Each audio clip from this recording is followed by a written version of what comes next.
All right.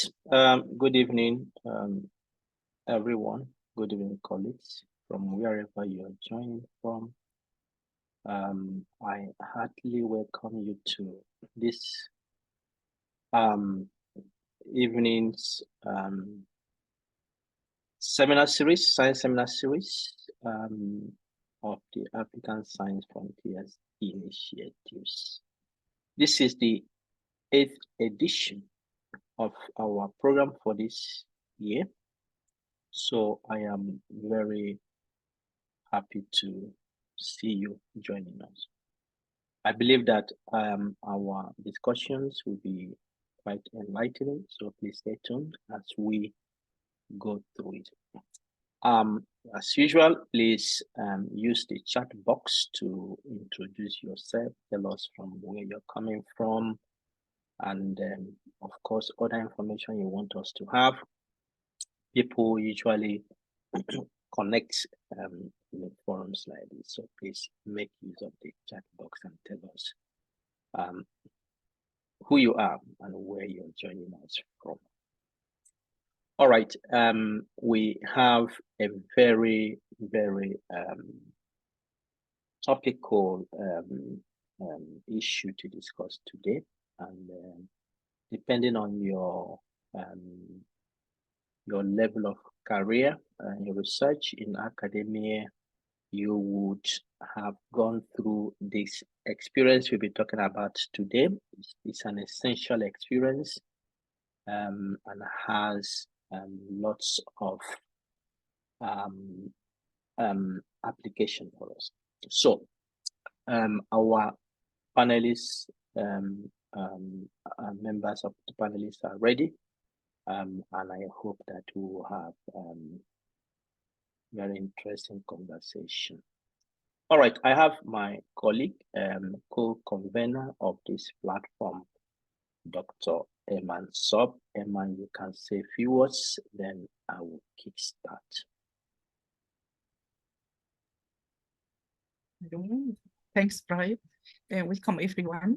I am Eman Sob, Associate Professor of Chest Diseases at Al-Azhar University, Cairo, Egypt.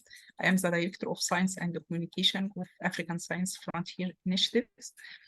It is my pleasure to welcome you all here, and I hope you will enjoy these seminars, and it is an opportunity for you all to communicate, collaborate, and participate in discussions and exchange experiences with our panelists. Welcome, panelists, and welcome, everyone. Thank you. Thank you, Eman. Thank you for that. Please stay tuned. Everyone is muted on entry. We are recording usually this session, so to minimize noise, but once we have gone through the discussion, we will open the forum for any input questions. So please take note of your responses when we start. All right, so we will be looking at the grant pain. Grant pain is actually a pain, really. If you have gone through it, can be a pain. Some people will take days, some may take weeks, some may take months to recover, because it is a pain that we experience. So we will be looking at how it feels, but particularly how to deal with the despair that comes from rejection and how to move forward. All right, I will come back to the panelists, but for now, I don't know if you are joining us for the first time or this is several times you have joined us. Just to remind you that this platform is a platform dedicated to capacity building in science and career development of African scientists. And the motivation for the ASFI, African Science Frontiers Initiatives, is recognition of the fact that science has a very important role to play in every nation's or region's development. Science, the research we do, has key role to play. But if you look at what happens across the globe, you see that our continent, Africa, is lagging behind in every aspect of human development, every aspect of scientific productivity, every aspect of science quality. And that is concerning, because for science to make impact in societal development, then those indicators, productivity, quality, and doing impactful research need to be in place. And to achieve them, the fact is that we need capacity. People need to know what they should do. People need to be able to do it in the right way, to follow the standards. So capacity building, continuous capacity building is very essential. So on one hand, recognizing the role of science and research in societal development, and as well the fact that African scientists are lagging behind in these issues of productivity, the African Science Frontiers Initiative was established. It has been there now for more than 3 years, and our vision is to raise the next generation of African scientists who have the right competencies to drive Africa's developmental and transformational agenda through innovative scientific research. That is the vision of ASFI. And our mission is excellence. We want to instill excellence. We want to instill excellence, and this is very dear to us. So that when we innovate, when we produce our scientific activities, we do that with confidence. So excellence is important. So we want to instill it as much as possible, so that as scientists, we can do our research in a way that it contributes to tackling our developmental challenges. So we have a number of activities we engage in, seminars and workshops, like we have this evening, and then workshops like the tips and tricks we have last Friday of every month. Then we have hands-on capacity building trainings across different aspects of the research process, methods to equip scientists with the tools that they need to make appropriate impact. We also have mentoring program, which we have done for some years now, but at the moment, this is now restricted to ASFI members, in which we have match mentoring, whereby junior members are matched to senior ones for close mentoring and of course support. We also have research activities that are coming up. We are doing research work now on research funding in Africa. We have a survey in university industry partnership that is coming up. We also have ongoing one on research quality, productivity, and impact. So a number of things that are coming up in the pipeline. So this year, our working theme is quality, productivity, impact. Quality, productivity, impact. That is what we have been dealing with since the beginning of the year. And between January and June, we worked through surveying the landscape of journal publishing in Africa and what is the current status. And we went through this cutting across different fields of endeavor. And then since July, we have now shifted to discussing the issues of research funding. That is what brought us to what we have today, the grant pen, dealing with rejection, despair, and the way forward. There are a number of realities that exist in the academic or research journey, a number of realities. One is that if you are in the academic environment and you do not do research to publish your research work, you will not usually climb the ladder easily. That is a reality. So research, publication, good publication are prerequisite for career development.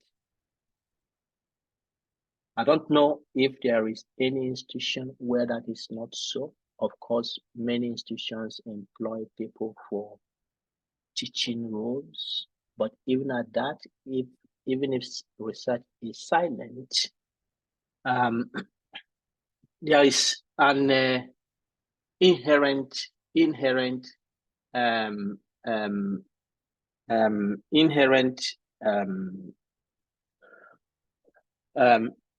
requirement or expectation that that you should do research.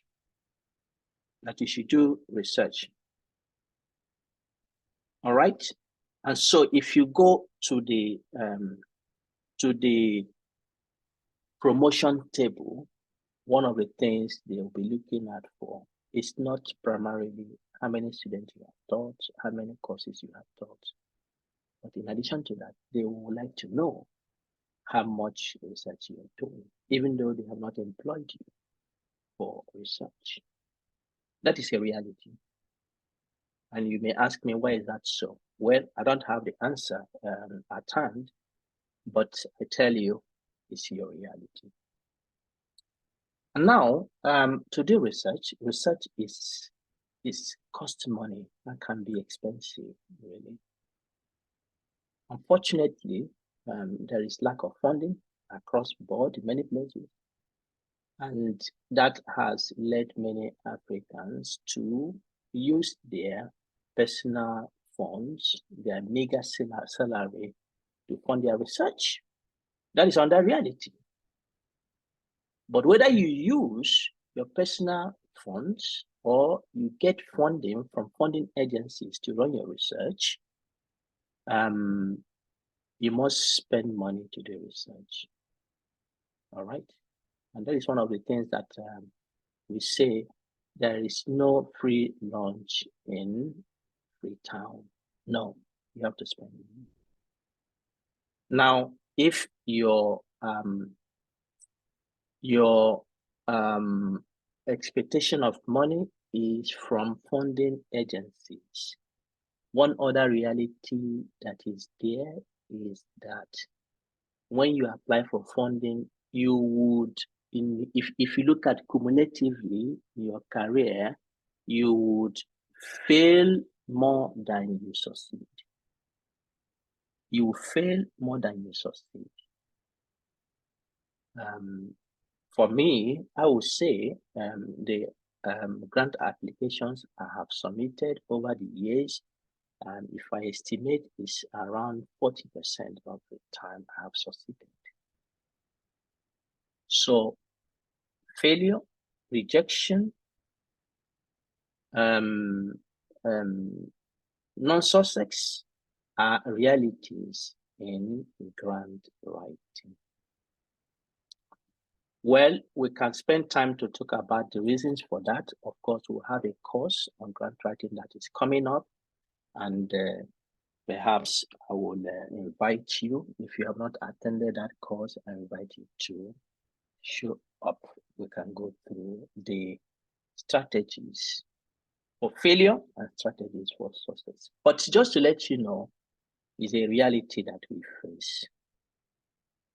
And once we face that reality, we need to discuss them. Because through this conversation, you can go and pick up your own applications. Okay, is that why I didn't get it? Can I do it better? And you know, failure comes with its own pain. Failure comes with its own pain. How do you deal with it? How do you manage the process? How do you ensure that you do not end up just in dejection, but you can pick up yourself again and move forward? These are very important issues. And for our colleagues who have volunteered to share their experiences this evening, I salute them, because these are some experiences that are not easy for people to share, but they are important experiences to share. Really. So please, this evening, join me in welcoming our two able panelists, Dr. Kezia Mkwizu from Tanzania. She's an independent researcher. And then I have Professor Najim Babarinde joining us from Nigeria. So thank you, Dr. Mkwizu and Professor Babarinde, for this evening. So before I bring them up, let me just say a few words about them. Dr. Mkwizu holds a PhD in tourism from the Open University of Tanzania. She recently, last year, completed her postdoctoral fellowship at the same university under the Directorate of Research, Publication, and Innovation. She has had quite wide experience in mentoring PhD students across different countries,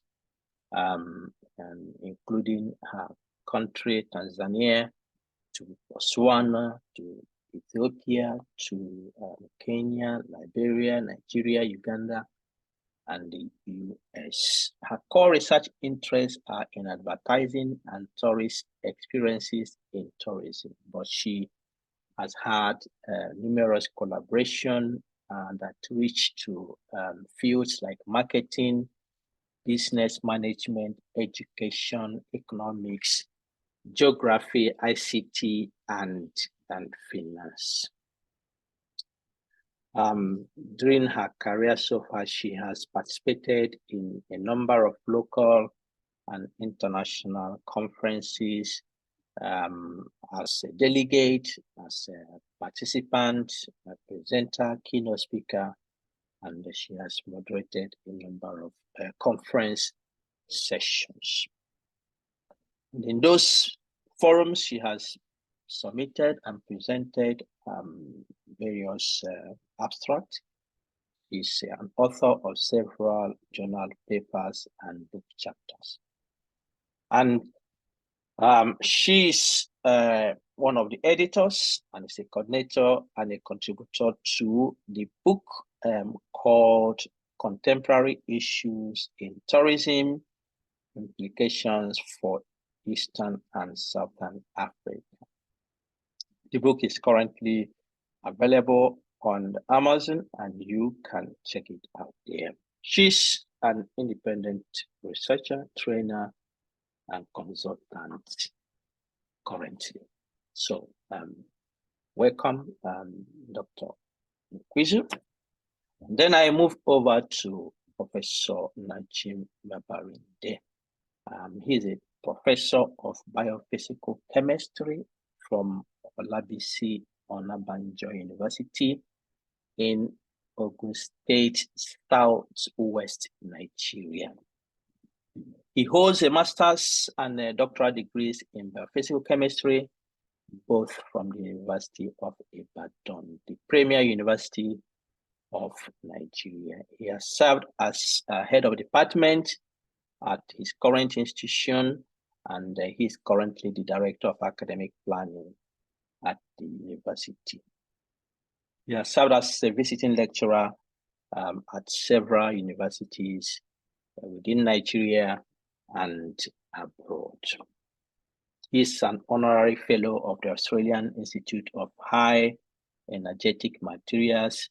He is a fellow of the Institute of Chartered Chemists of Nigeria, and is a member of several professional organizations nationally and internationally. He has over 70 papers in reputable local and international journals. He has served as an editor of the Journal of the Nigerian Society of Physical Sciences, and currently he is an associate editor of ASFI Journal of Science and an editor of Advanced Journal Chemistry Research. He has won several research grants, both within Nigeria and internationally. But today, he'll be talking us through one of those grants he did not succeed with. So, ladies and gentlemen, join me as we welcome our panelists, Dr. Nkwizu and Professor Najim Babawinde. Are you both here?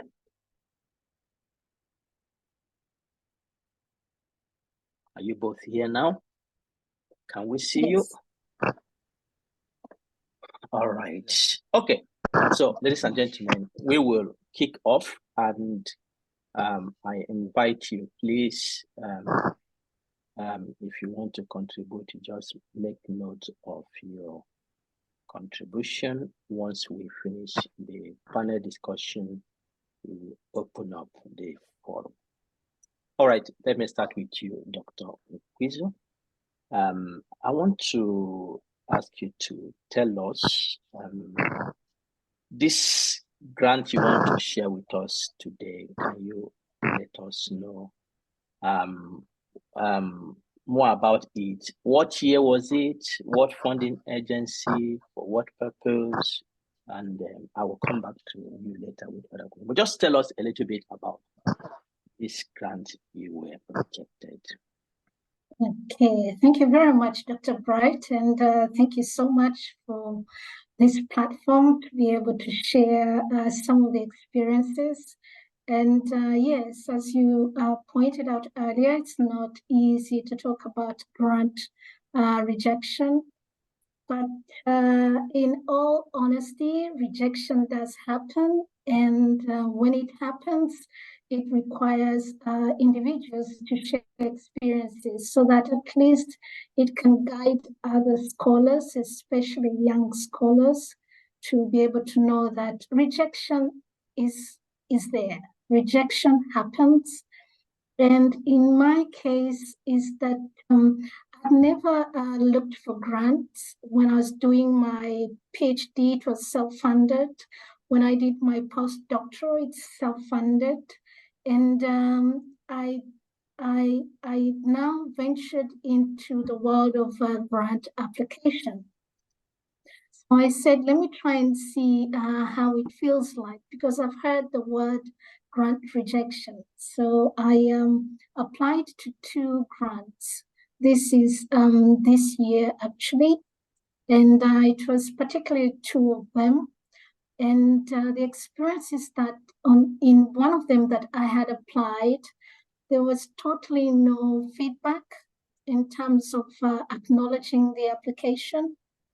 And that to me also spoke volume that grants can be there, grants can be offered to individuals who are willing to apply. And I did apply like everybody else does, but I was waiting for at least acknowledgement that my application has been received, and there was nothing of acknowledging the application. So I asked myself, I'll wait a while and see whether I'll get the acknowledgement, and and quite frankly, there wasn't. So that was a bit shocking. That how can grantors actually advertise a grant, and when individuals apply, there's even no acknowledgement that the grant has been received. So that is one huge experience I can share. And then another grant that I had applied for, there was acknowledgement in the grant, and there was procedural where there was constant feedback, which I appreciated. And they would inform you when is the next stage that they're going to have discussions, and they would provide feedback upon those deliberations of the discussion. So I was really excited to see the outcome, whether it's positive or negative. And I did get the feedback, and the feedback was that the grant was not successful. So I was okay about that, and gave me the picture of how individuals really go through the grant applications. That there can be grant applications that have procedures, and they actually inform the grant applicants of the progress.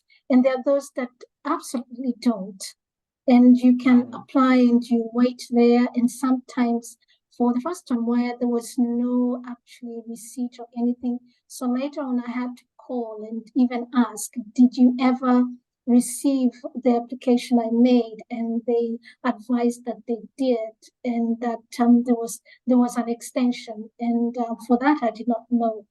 But in terms of experiences, so in general, what I can say is that grant rejection is there, and all right. I will stop you. I will stop you here, so that you don't give out too much before my question. I will come back with other questions. But yeah, so thank you for giving us those highlights of the two sides of experience you have had. All right, let me come to Prof. Babarinde. The same question. The grant you have received, and rejection you want to talk about this evening. What year was that? What funding agency, and for what purpose was that grant? Thank you, Prof. And good evening, everyone. Or good evening, everyone. Well, the particular one that I want to talk about was the application was made last year. We've been on it. Well, the most successful part of it was last year. I've been on it for about 5 years. That is applying for Tertiary Education Trust Fund, which is a national research fund for Nigerian universities. I've been on it. I made the first attempt some 3-4 years ago. It failed woefully. And then I made another attempt about 2 years ago. Because it was a national research fund, and it has to go through the university. That was screening. After the university screening, it was dropped again. So it didn't go, it didn't fly. But I didn't give up because, I felt that there was substance in the proposal. So we kept on moving. And, all along, we have members that started the whole process. But by the time I attended the Brandmanship Workshop organized by ASFI, we had some other members added through this platform. And then that gave us a broad base. And we kept on trying. And eventually, well, our concept note was approved, and we were asked to submit a full proposal, which we submitted. Unfortunately, we were told at the end of the journey that our proposal was fundable, and we were even commended for the high quality by the secretary to the fund, that we commended us for the high quality of the proposal, but that there was limitation of fund. There was a fund limitation. So on the basis of that, they could not give us the grant. In summary, I want to say for the whole house and as many who are hearing us, though we're talking about grant pain, but the truth about life, which I want us to all know, is the fact that there's no gain without pain.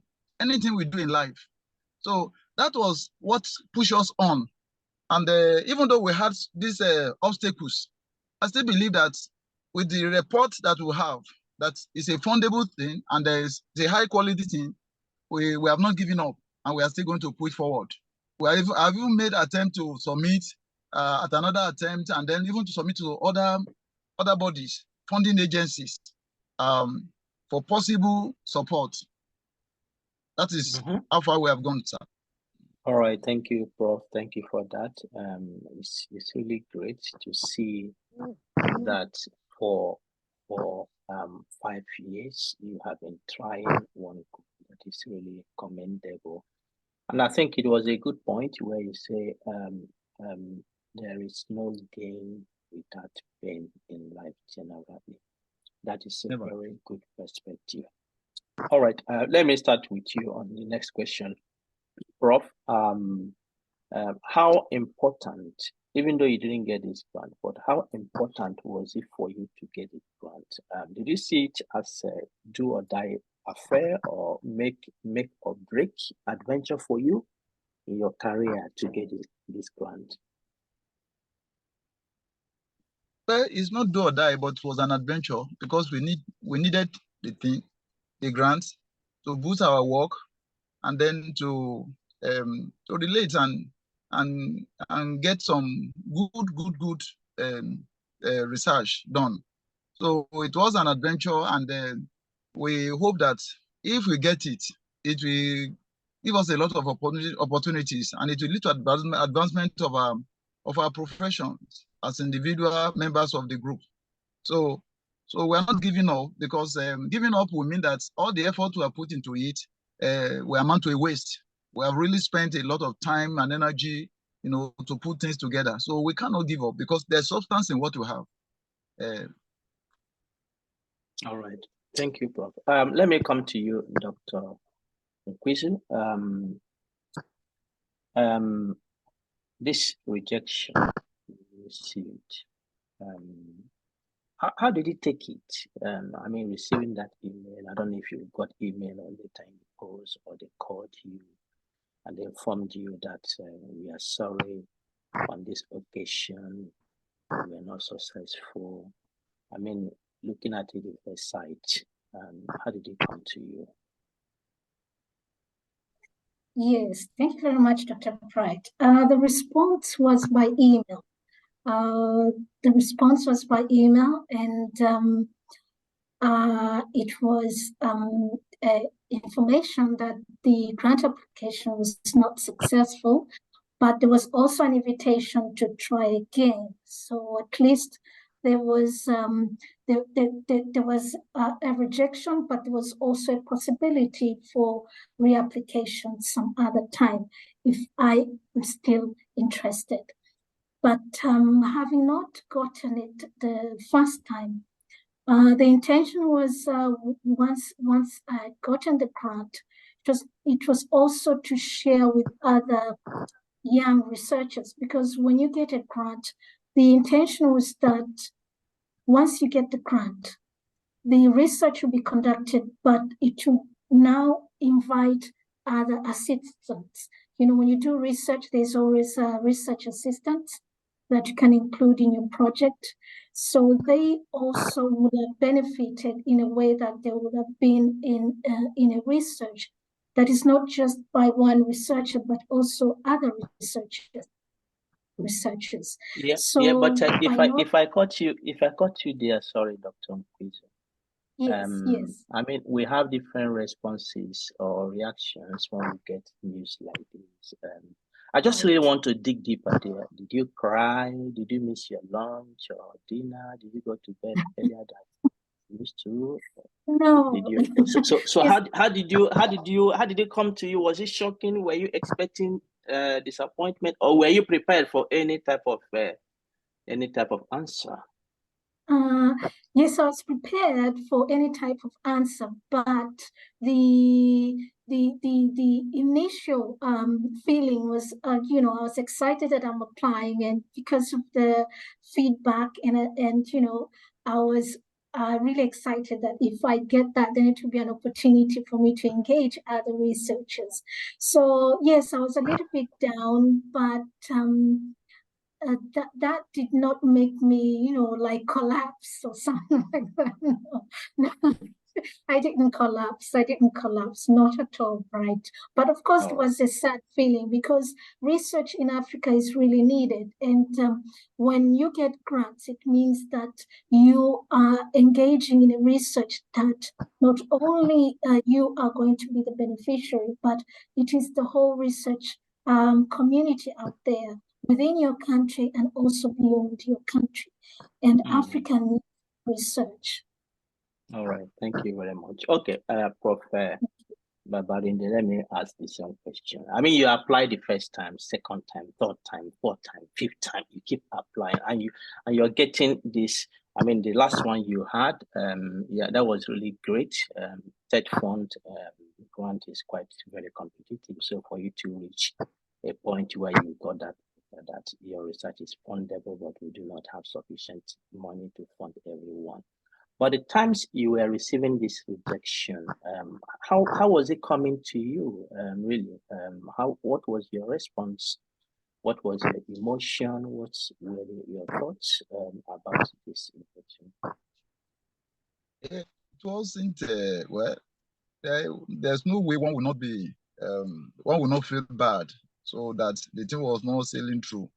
But because we have the mind to always, positive mind about situations in life, that one will always come across hurdles. So we kept on moving. And fortunately for me, I have team members that were positive, there were, people, and there are people that are very positive in their thinking.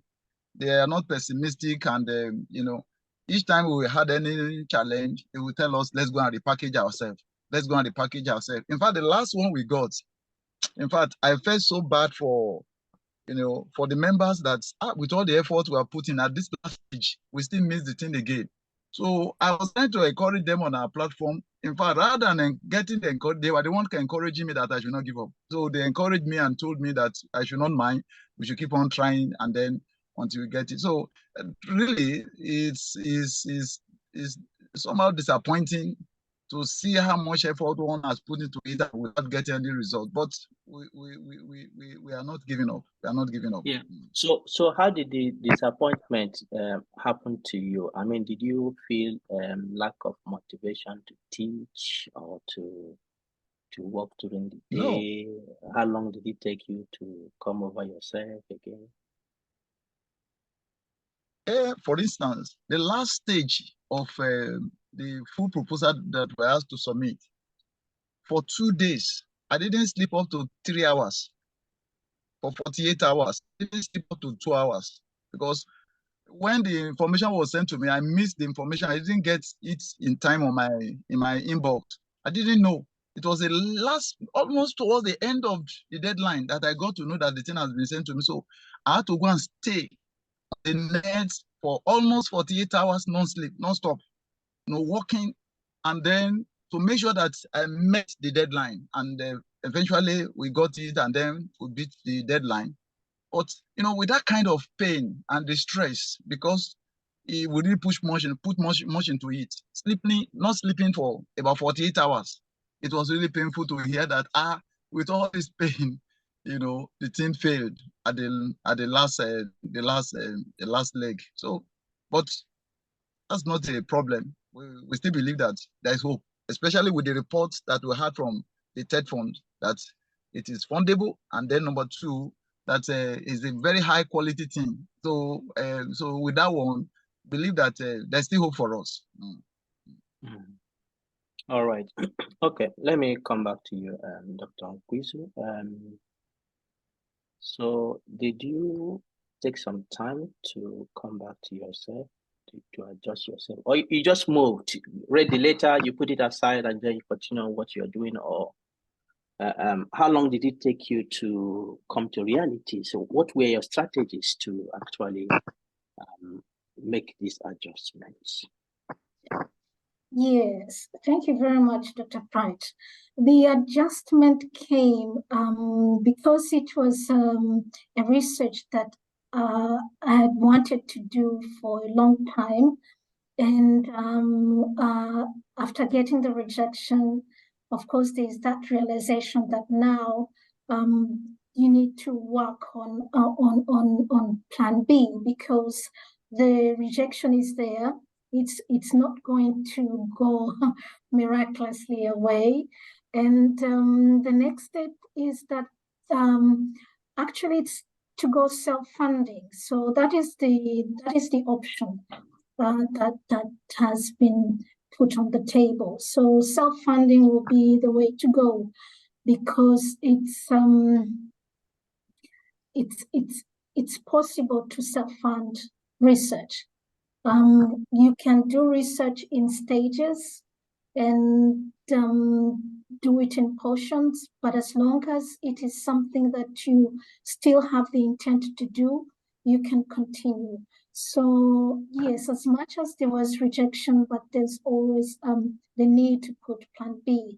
So that that research proposal that I put forward, it's still alive with me, and it will always have a way forward. So that is how I've been dealing with that kind of rejection. All right, thank you very much for that. I mean, self-funding is an option, even though we don't encourage it, because Yes. I think many people are pushed to that point because of situations that they have no adoption at the time. Yes. And they need to do their research.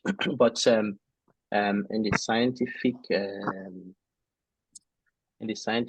adventure, if I may use that word, Yes. we have what is called conflict of interest. You know, the old saying that he who pays the piper determines the tune. You know, Yes. so when you fund your research, then there is conflict of interest there, really. Yes. But that is where many researchers, particularly those of African origin, have put themselves. But the other reality there is that it's not every research that you can self-fund, because some research works are very expensive, very, very expensive. So you can't even imagine to invest little amount of money to start it, because you wouldn't complete, because it's too expensive. Some of them can take your income for the whole of your career, and you have this ambition. So if eventually you get a rejection, that is quite a lot to tell, actually. Anyway, so thank you for that. Let me come back to you, Prof. Babarinde. You made several applications for the same grants several times, and it appears that the more you apply, the better you become in applying. I mean, in succeeding.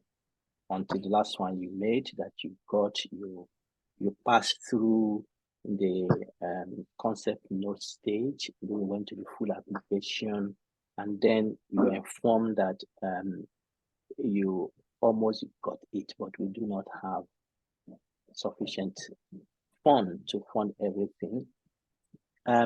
So it means the trajectory of movement you had, you were able to identify some of the specific issues that you needed to address to become better. How did you do that? Is it that you received comment from those who reviewed your application, or how were you able to identify the issues that you needed to address, the issues that made you not to be at the stage you were in previous calls? Well, one of the means by which we got the boost was the Brandmanship Workshop that you organized, I think about 2 years ago now. You know, you really dealt with a lot of things and you exposed a lot of things to us on how to really, you know, get this thing. Another side of it is that in that workshop, you gave us hands-on assignment, you know, on how to write write for grant, apply for grants. And we really dealt with a lot of cases, you know, at group level. And that exposed us to a lot of, you know, tricks on how to really develop our proposals. So that brought a lot of, you know, encouragement to us, and, you know, it was something to catalyze our reaction. So it really helped us a lot. And then we also interacted with some colleagues who have won the same grant in different places, directly and indirectly. And ask them for some of the things they put inside, they add there, that will make us to really get this thing. For instance, you know, when we apply for grants and every member of the team is from one institution, they don't take us serious. So we need to interact and collaborate with other people, not just within Nigeria, even outside Nigeria.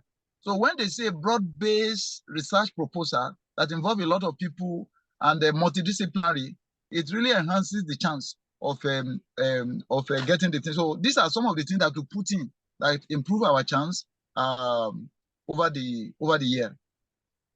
Okay, thank you very much for that. And colleagues, I think you are hearing what Prof is mentioning here. I think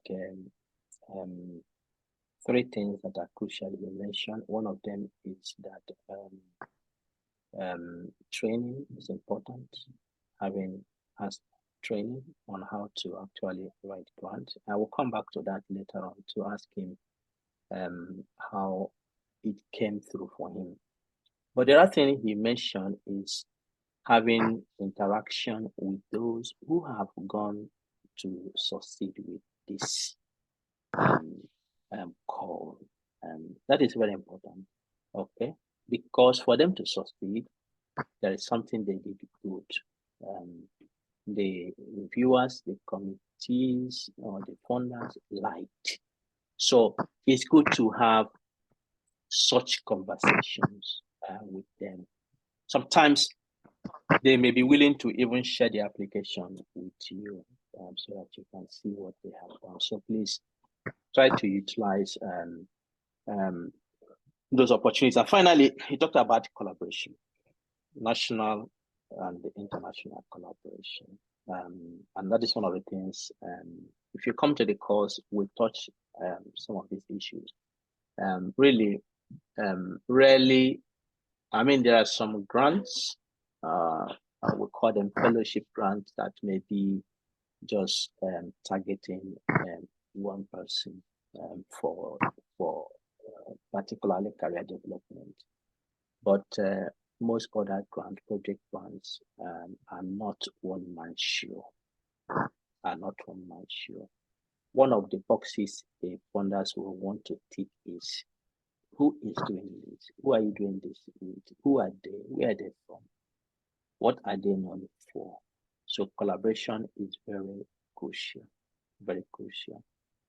So I think it was really good, Prof, to hear that you were able to identify some of those specific issues that you can deal with going forward. All right. Let me come back to Dr. Nkwisu. The same question to you. Now, you let's not talk about the one that you didn't receive any response. I think that was quite disappointing the attitude of the funder. But the one you received the rejection, they invited you to apply again. But did you notice what could have caused you not to be successful at the time? Did they provide you comment, or did you on your own to think through it to say, well, where did I not do well? Where can I improve? Some of the specific issues. Yes, thank you very much. Yes, you could, as an individual, you could ask yourself, what could I have done that was not leading to the success of the grant application? But on the other hand, I would appreciate if grantors, those who provide grants, could actually, sometimes give a little bit of feedback, just saying one or two of the shortfalls of your grant application, because that's very important. I'm speaking this being important. Why? Because from my experience, I had a publication that we were doing in collaboration, and it had gone through a rejection first, and then it went to another journal, but the other journal was so positive in terms of giving feedback. They even gave us feedback of where to improve the paper, and they even gave us suggestions of where we could submit our paper. They gave us 2 or 3 journals that we could select. So these are the kind of positive feedbacks I am now trying to advise the people that advertising grants out there, that it is crucial that you give feedback to those who have applied for grants. Because in terms of the publication that we co-authored with another scholar, and we followed that, we improved our paper, and we selected one of the suggested journals, and we submitted it again. So in the spirit of not giving up, that paper was accepted and it was published. And it was not only published, but it was published on open access. And you know what the strength of open access is in terms of research. So it means anyone around the world can access the article, and it becomes a base for fellow researchers that wish to discuss that kind of topic and build more research on it. So in terms of the grant that was not successful, so this is what I would have wished, that feedback should be there at least to give guidance. Because if you don't give feedback, you're not building future applicants that would wish to apply for grants. And that, I think, will not be a positive thing for those who are providing grants. Because if a grant is there to be advertised for individuals to apply, and if you don't get many applications for those grants, then that means the grants are not either appropriate or not attractive to those who wish to apply. So this is how I can contribute to your question. Yeah, thank you very much for that. Well, that is a bitter reality that funders do not always provide feedback to every application. No, it doesn't happen anywhere in the world. It doesn't happen. But on your own, if you look at the application you submitted again, did you pick out things okay, if I'm applying next time, I will reframe here, I will change things, I will, even though you didn't get the feedback, but on your own, did you take a look like that? In terms of changing it would be to change, yes, but to reapply to the same grantor, no, I would not. I would rather go to another grantor or do self-funding of the project, because the project is not really huge. And my plea for young scholars, young researchers, is that start with small projects. Don't go for huge projects that really need huge funding. Go for small research projects, and so that if you have any rejections along the line, then it is possible to either look for other grantors that can be able to provide grant, or maybe build a team and come around it and be able to fund it on your own, because I believe there's also the other side of thinking out of the box. And Yeah, as you rightly say, if I caught yes. you there, Yes. why would you not want to go back to the same funder? Why do we want to do that? Yes, I wish I could go back, but because yes, there's a chance to go back, but I don't think there's a need to. I don't think there's a need to. It's not that I've not given up. I've not given up, but I'll try other venues, but not to the rejection, to the grant application that I've made, and it was rejected because I do not know the grounds of the rejection in the first place. So you make me say that you can apply again. So you are saying that you wouldn't take Prof. Babarinde's approach to go there for the 5th time. Is that what you mean? Yes. No, there's no point. All right. Yes. All right. Yes, okay. Yes. When we teach this course, we actually teach grant writing attitudes. Right. Okay? And Yes. this is the way it works. That Right. you receive rejection the first time may not mean that particularly if you don't receive comments or feedback, may not mean that your application is not good. Right. It may also mean that their money is small to fund everything.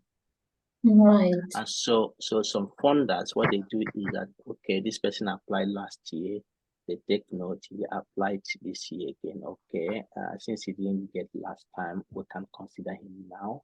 Or he applied for the 3rd time. Now this person has been persistent. Let's consider him. Right. Okay. So if you take the approach you are using now, we don't encourage that, because then you will run away from every funder, because the likelihood of getting it the first time is very low. Right. So it means that everywhere you are rejected, you run away, and we don't encourage running away attitude. We encourage persistence. Yes. And that is why you have to look at your face in the mirror.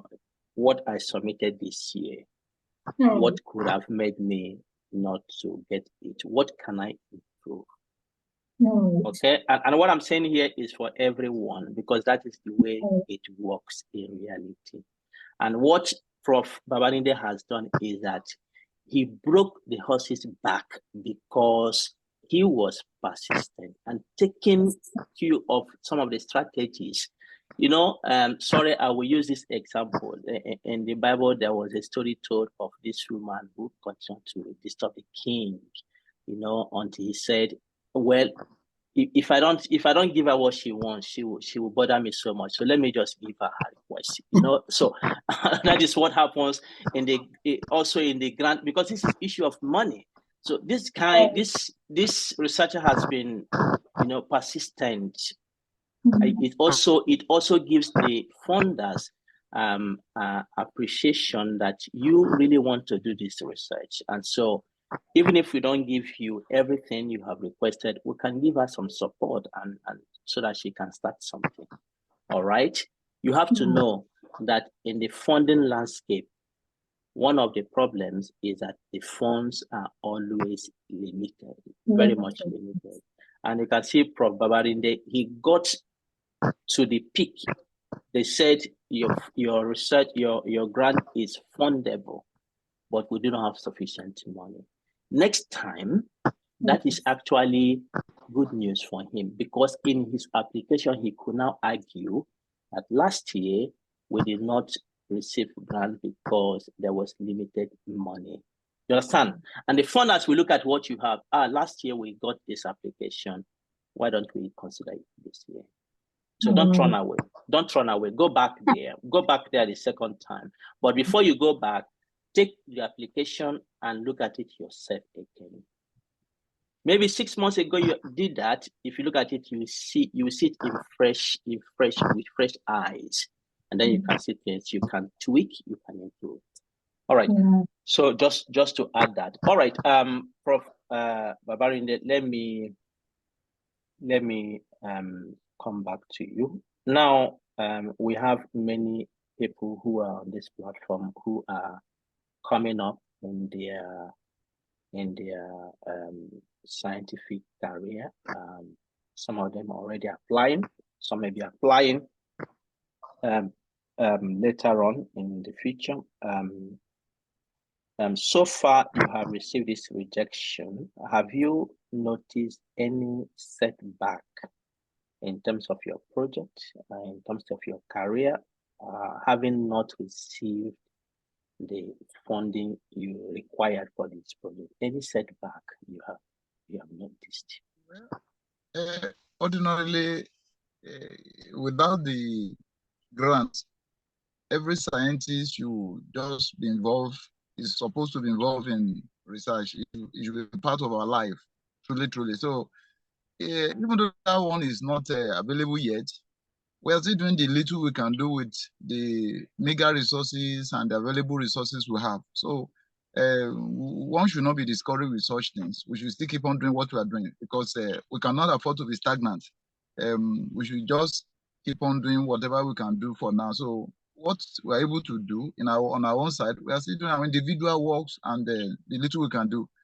Still hoping that one day it will happen.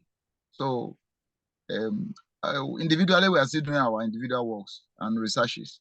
So it's not to down tool and say we cannot move forward. No. Yes, but are setbacks realities when you get rejection? Beg your pardon? I mean, research or career setbacks realities when you get rejections for your grant? Well, for a temporary period of time, it's likely to happen because we are human beings. Some frustration may set in, but we should overcome that. So ordinarily, everybody that has rejection, it will be like a shock. But we have different level of muscles and stamina to withstand shock. So when it happens, by and by, we overcome it. So ordinarily, it will be a kind of little setback for one, but we should not allow the thing to run us down so that we can't make progress again. We should just keep on moving forward. All right. Okay, let me come to you, Dr. Bisu. I mean, you said you have moved on to start with self-funding. So I would like to ask some question. Any setbacks you have had? I mean, considering that if you mentioned that the grant would have allowed you to recruit some research personnel, but now if you're doing it on your own, you are limited with funding to do all that you want to do. So have you taken a note of potential setbacks that would have occurred from not getting this grant for you, for your research, and for your career? Thank you. Thank you very much, Dr. Bright. Yes, setbacks are there because when I made the grant application, there were expectations, and with those expectations is also a timetable that you picture that if it is accepted, then there's also that you need to make yourself available because with the grants they always they give you the time that within this specific time, then once you're given a grant, then you should be on the activities. So if you've set yourself along those lines while waiting for the acceptance, then of course there's a setback. Now, as way forward, you cannot just drop down because there's a rejection. No, then they need to now replan for other activities, whether to look for other grantors or to find a way of doing Plan B to see how you can self-fund the research. So setbacks are there. Setbacks are definitely there because you have your timetable, and the timetable has not gone the way that you have planned. So those are the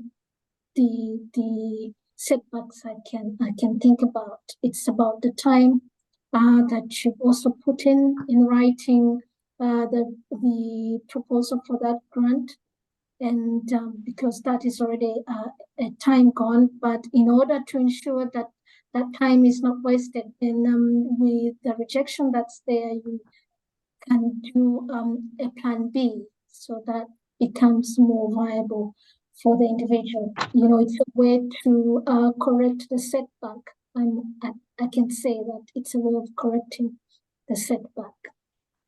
Yeah, I think it's also very important to, you know, when you think about the setback that Yes. Rejection or failure in getting a grant may cause, in order to really appreciate it, you need to appreciate what getting a grant can do to your career. Yes. I can give an example. I used to work in a university in the UK some years ago, and I remember there was this colleague who finished, I think at that time, he finished his PhD 2 years before that time. And then he wanted to, because he was looking for a permanent position, he wanted to move away from that university because there was no position for him, you know.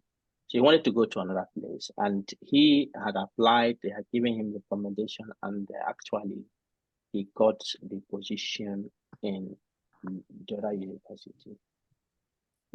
But while he was still in this university at that time, he applied for European funding, which was 30 million euros.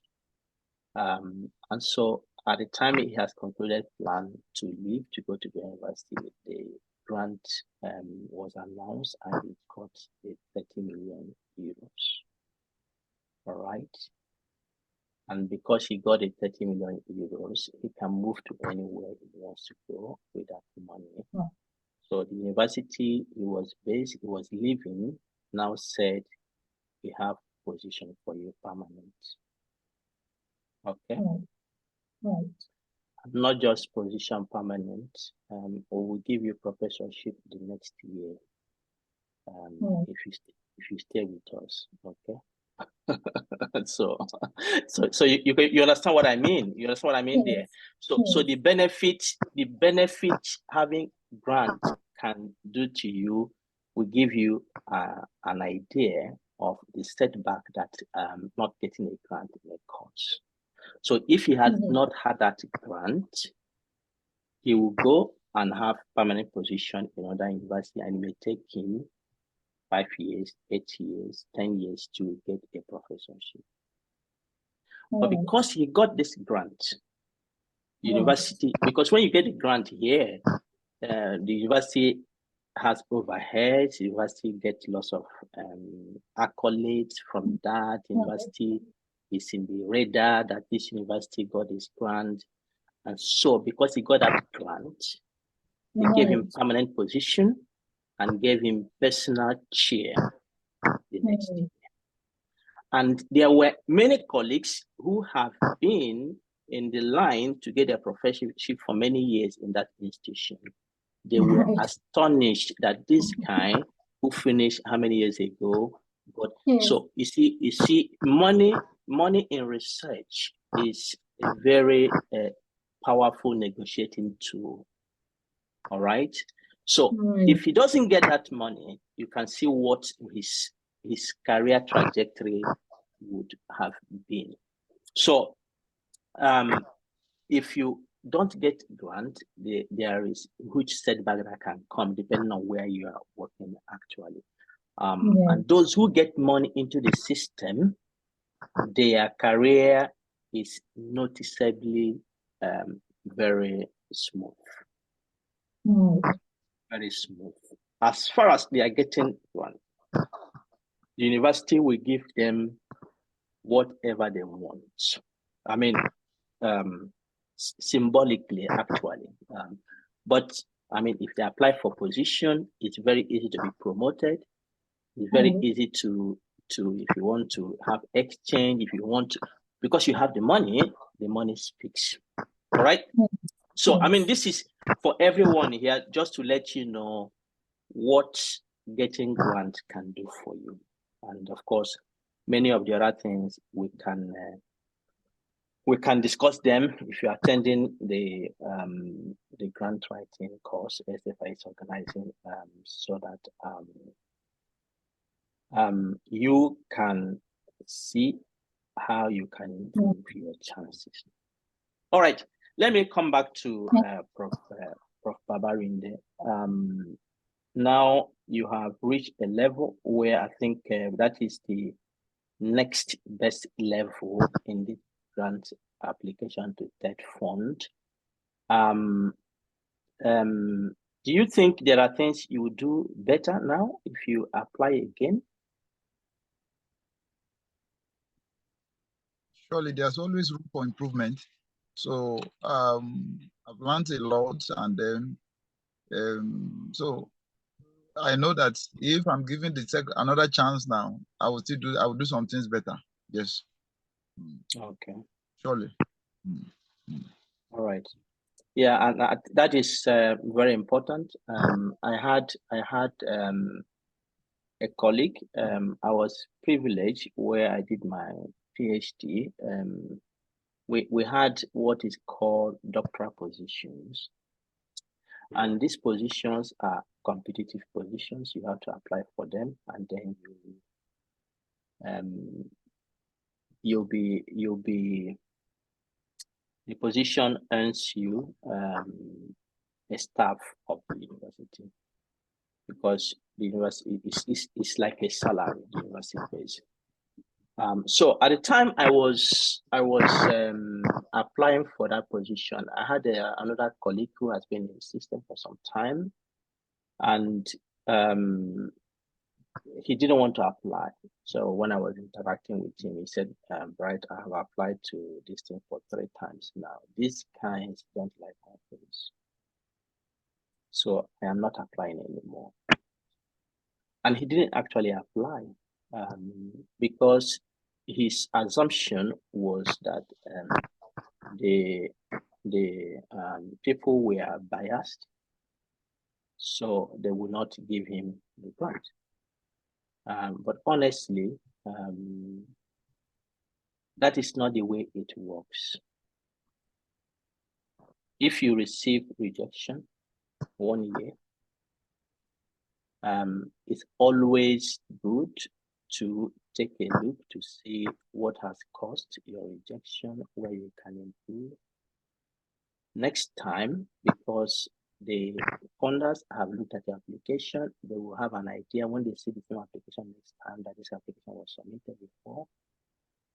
They have a copy, and they will go back and they will check whether there has been an improvement. You can make headway if you submit the same application without making improvement on it. Whether you receive feedback or no feedback, it's your duty as a scientist to think outside the box and try to make necessary improvements. So the road forward is always check what could be potential causes of rejection, and then work with them.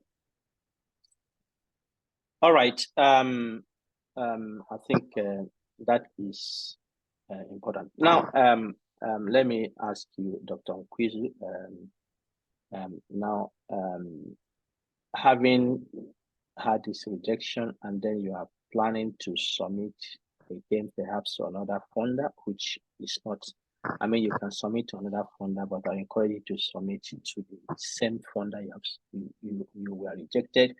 But I want to know, do you think there are things you would do differently from what you did before, whether in terms of the content of your application, in terms of the perspective of your research, in terms of your attitude, or is there things you would like to do differently than you did before? Thank you very much, Dr. Bright. In terms of improving, yes, there's a need to improve, because we learned that from the experience of applying papers in journals. So it's the same principle, really, that once you have one rejection, then there's a need to improve whatever that you have. So improving, yes. If there's something I could do differently, yes, of course. It means that the application I made, then I need to do improvement on the second time. Then I can submit to either maybe the same one, but I doubt it. More likely looking forward to other branches. So that is how I think I can deal with that. Okay. Have you Yes. had previously a grant writing training? Have I had a grant writing training? Yes, a grant writing training. You mean grant writing training? Have you attended any grant writing workshop? Yes, yes, I've had that during my PhD actually. When I was During Yes, when I was doing my PhD, I was fortunate PhD? to, yes, I was Okay. fortunate to have attended a course that was hosted by a university, and we were welcome to attend. So one of the professors there had talked about how to apply for grants. So I was already trained on that. So it's not something that I've never done before. No, the training is already there. It's just that during my PhD, as I rightly said, it is a PhD that is self-funded. Even in my postdoctoral, it's self-funded. So I've not had the chance to experience what grant rejection is. So this is my first time, like I rightly said, I did the applications this year to try and see how is the grant landscape looking like. So at least now I've had those two experiences, then I'm able to speak about the grant rejection. And all right. Are you hoping for more rejections in the future? I will not be surprised for getting rejections, but as you rightly said, you need to keep on trying, just like professors told us here, Professor Najim, that you keep on trying. He's also had successful grant applications. So we have role models already, like Professor Najib, that the way forward is not to give up. That once you get one rejection, does not necessarily mean that that is the end of the world. No, it is not. And in fact, Okay. it should even be the catalyst, the energy to make you move forward. So that's how I can present the answer of what you need to know. All right. Thank you very much. Let me finally come to Prof. Babarinde. I mean, when you started, you made reference to the fact that you tried several times, and then until you came across the ASFI grant writing training, and you made reference to the fact that that actually made some impact in the direction your grant writing experience has gone. I mean, having that encounter with the workshop we had, what value do you place on grant writing training experiences for successful application? What value do you place on having training as a grant writer? Well, there's a high premium place on that, because a person who has never been a pilot and he jumps inside the aeroplane will not be surprised if he has crashes. So truly, we need to learn from others, and participating in such a workshop like that one organized by ASFI, exposes one to a lot of things that we are taking for granted. So, so I will advise and encourage as many as possible to participate in such workshop whenever it's organized or it comes up again. So it's my advice that as much as possible, even those of us who have taken part in it in the time past, we can make it a refresher course and then participate again and refresh our memory, so that, because we always need this training to move forward and to get these grants given to us. So I would advise that when this opportunity comes up again, we should participate in it. Thank you, Prof. Actually, colleagues, when we start usually on this training, one thing that we want to distinguish is between academic writing and grant writing. That you can write academically, you can write and publish papers, does not make you a good grant writer. All right, you have to know that the language, the content, the attitude, everything about grant writing is very from academic writing.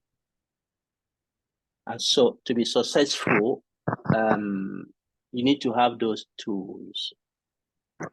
So I was happy to hear Prof. Babarinde. Several times he has tried.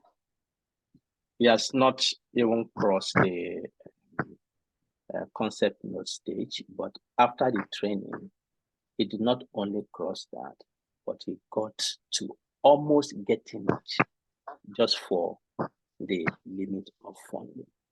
The point I'm making here is that if you want to succeed, then as he said, using the example of a pilot, you have to learn to pilot. You have to learn to pilot. There are skills you need to learn. There are ways that you can do it. And that's because grant writing is a context of money. What is speaking there is money. Limited money. Those who give the money want to give it for people they believe in that can succeed. And to succeed, you need to convince them using your pen to write. Sometimes it may involve interview, sometimes it may not involve interview. What they see is only what you are written on the paper. And so to be able to do that, you need to have the skills to do that. Don't take it for granted. Many people have failed because they don't know how to do it. So on that note, I will invite you, if you have not taken the ASFI training before, it will make a lot of difference in your career. We have had lots of testimonies. People have gone to win grants from where they did not succeed. People have won international fellowships through training and mentoring. So the application is on. I will come back to that, but just to let you know, grant pain, rejection pain is a reality. You face it more often than you thought, but you can change the dynamics by doing better. So on this note, all the questions I have for my panelists are exhausted, and I think it has been a very great discussion we have had this evening to look at the issues of rejection, how we can be able to manage it, how we can identify it, how we can deal with the emotional part of it. So on our panelists, on our panel has been Dr. Kezia Mkwizu, an independent researcher, trainer, and consultant joining us from Tanzania. Dr. Mkwizu, thank you very much for being present this evening. and for contributing to this discussion. We really appreciate it. And I hope that next time we call on you, you will show up for us. Oh, And Prof.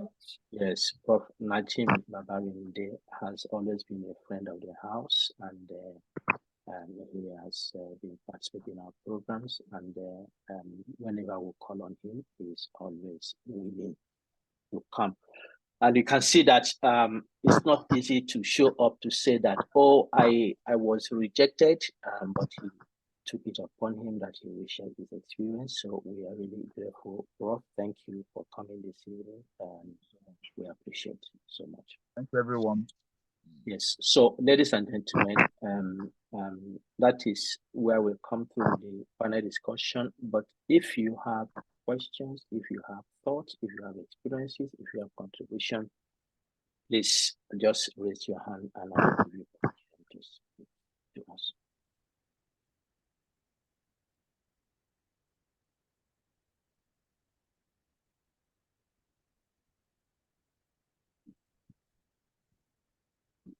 Anyone?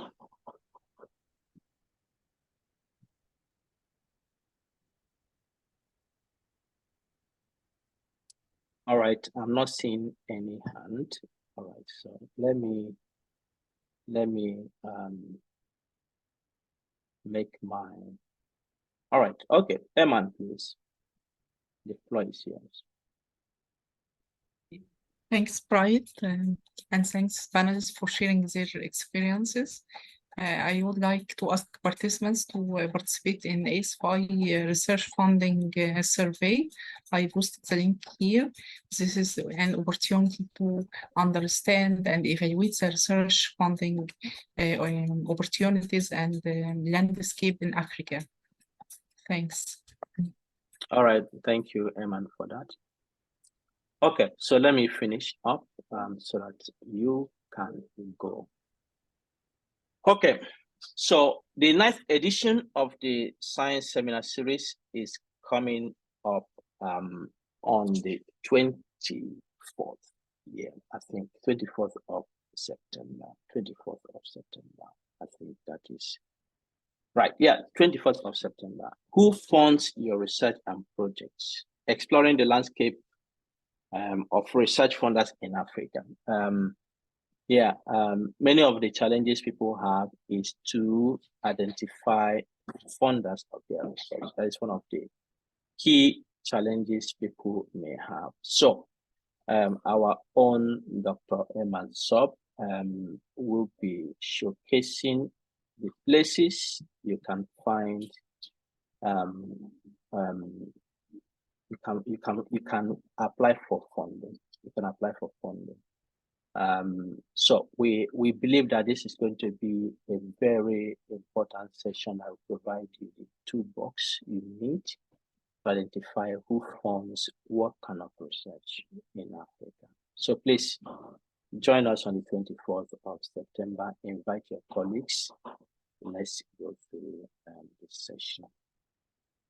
And then, the 20th edition of Dr. Waro's research tips and tricks comes up on the 3rd. Actually, this is 29th. Sorry, it should be 29th of September. Data do not speak for themselves. First principles of storytelling in data. And so that is quite important because one of the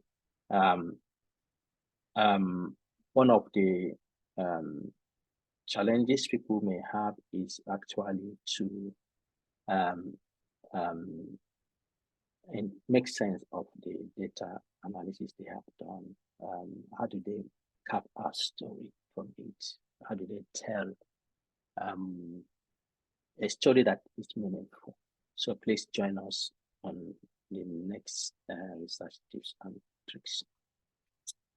Yeah, and then we'll have other Now we have the first annual ASFI virtual conference and boot camp that has been scheduled for 28th to 30th November. And the call for abstract is ongoing, and it's ending on 31st of August, already this week, Thursday. So please submit your abstract, and we will be happy to receive them. I think my colleagues are putting the links there. And then the registration for the conference and bootcamp is also ongoing. Please take advantage of the early bird registration, and then late registration will start, I think, 1st October until close the day before the conference. So please take advantage of the early bird registration.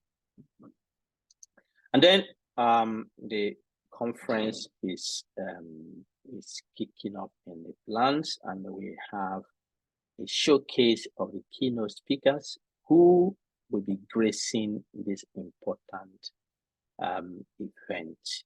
So please join us as these African sons and daughters help us to highlight issues that are important for our consideration when we are pursuing transformational research. So please don't miss this opportunity. We believe it's going to be a great meeting for us. All right. So as I mentioned, the research funding and grant writing ASFI course scheduled to run between 14th of October to 2nd of December, running every Saturday evening. So the application is open and they will close on the 30th September. Members of ASFI take advantage of the very important offers that are there. Those who are registered as members, some of you can do it for free, some can do it for partial payment. So you receive partial scholarship. So please don't miss the opportunity, so that next, ask us when are you having this grant application? The opportunity is out there for you now. Please take it with your two hands. And then the Art of Scientific Writing and Publishing course is also open for application, and that ends later on in the year in November. So please also take advantage of this. We have a refresher on RAIAN and meta-analysis with SPSS coming up on 23rd of September.